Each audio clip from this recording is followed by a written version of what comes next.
viewers, welcome back to another interesting episode on Ladies Gist. And I remain your amiable host, Zubar Azizat, but we prefer to be called Z. So today we'll be diving into a topic that affects nearly half of the population, but is often shrouded in silence and stigma. That is menstrual pain. As we all know, menstruation is the process in a woman discharging blood from the lining of her uterus at intervals of about a lunar month, from puberty up to menopause, except during pregnancy.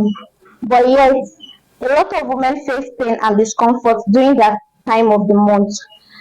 So today we'll be shedding more light on this important issue and discussing how we can support the women in our lives during that time of the month. And I'm joined today by a registered nurse, by a registered pediatric nurse in person of Mrs. Aminat Jalausho. Thank you for coming on the show today, ma'am. Thank you for having me. So, let's start by addressing the misconception about menstrual pain. So, within your years of experience, ma, what do you think about the misconception people have about menstrual pain? And some people believe that menstrual pain is not something women should like say out in open space. What do you feel about it, ma? Well, to start with, menstrual pain is usually referred to as dysmenorrhea. So that is the term used for menstrual pain, and it can also be referred to as painful menstruation. So it's not something abnormal, like our culture or tradition has made us to believe. It's a normal physiology of the body, and usually like 70 to 80% of women experience menstrual pain during menstruation. So it's not something unusual or abnormal. And some of the misconceptions, like we already said earlier, is the way the culture or the tradition presents menstrual pain as something bad that shouldn't be spoken out, or people should around us shouldn't be aware we are experiencing. So, ma, thank you very much. According to Okay. research, it is believed that not all women go through this menstrual pain. How true is it, ma? Well, it's true.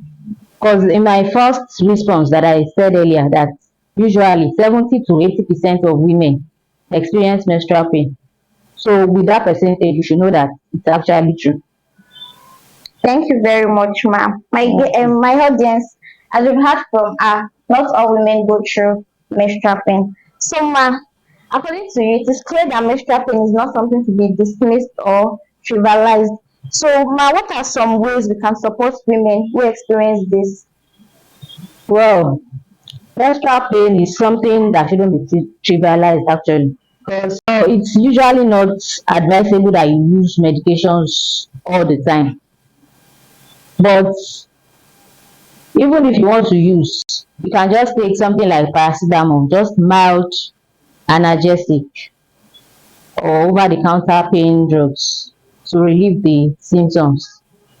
Because usually, if you persist in taking medications for menstrual pain, the medications might also predispose to some other complications. Wow. Thank you very much, ma, for coming on the show today. But before you leave, ma, do you also agree that pads should be made free, while condoms should be more expensive?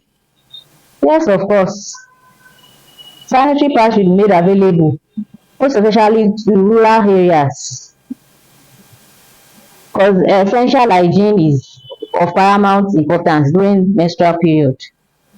So sanitary pads should be made free actually, to enable people in like children, young adults or adolescents to be able to have access to it easily and prevent them from being predisposed to infections. Okay. Thank you very much, ma, for coming on the show today. Thank you for So, having me. my viewers, have you heard from our nurse, our registered nurse? Not all women go through menstrual pain. And to you, women that don't go through menstrual pain, You don't know what God has done for you. As we've heard from my guests, it's important to remember that menstrual pain is a real issue that many women face each month. I believe by fostering open dialogue like this and offering support, we can create a more understanding and compassionate environment for all women.